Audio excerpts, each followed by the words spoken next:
Thank you, Mr Speaker. Almost 2 months ago, the community of Wye River and Separation Creek in my electorate of Corangamite suffered a Christmas day like no other. A devastating bushfire swept through the town, destroying 116 homes. The 2 caravan parks, the general store, the pub and the Surf Lifesaving Club were saved, and through a sheer miracle, Mr Speaker, there was no loss of life. The Commonwealth, in partnership with the state, quickly stepped in to assist under the Natural Disaster Relief and Recovery Arrangements administered by the state. Emergency grants were provided and emergency re-establishment payments were announced, and they provide up to $32,500 for each eligible household for clean-up, emergency accommodation, repairs, rebuilding and the like. There was also provision made for affected individuals and families to seek personal and financial counselling, and affected local councils to seek assistance with the costs of clean-up and restoration of essential public assets. Mr Speaker, about 6 weeks ago I held a community meeting with Emergency Services Commissioner Craig Lapsley. Many issues of concern were raised. There were tears, high emotions, fear and uncertainty about the future, but at the same time a great deal of resilience that echoes and resonates right throughout this community.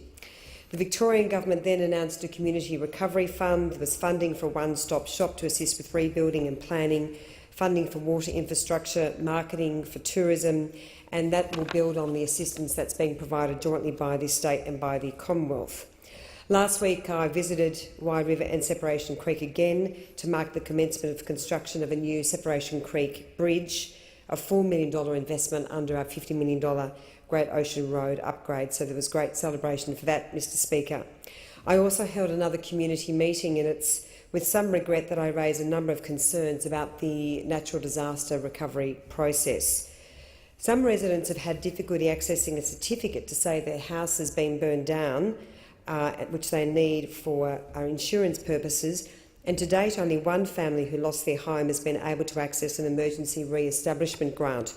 For instance, Tony Maley, a member of the Wye River Fire Brigade who watched his house burn to the ground as he was defending another, and his wife Leslie have not been able to access an emergency relief payment.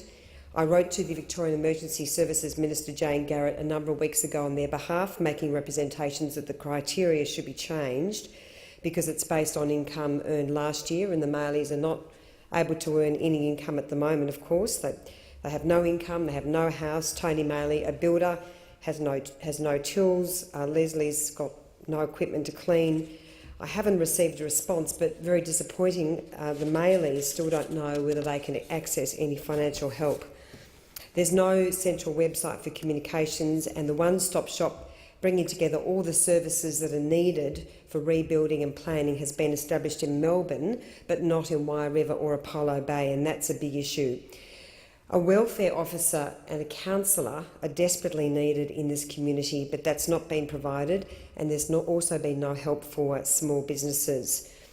Mr Speaker, recovery from natural disaster is complex and extremely challenging, but it is imperative that the state government does everything it possibly can to provide the help the community members need at this very important time.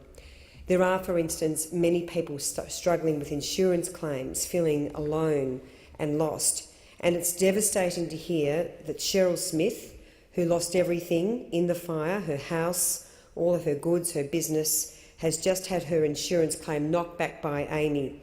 Just as I took on BP Australia when it tried to shut down the Lawn petrol station, which of course affected the community of Wye and Sep Creek, I am determined to join with Cheryl to fight Amy's unjust decision.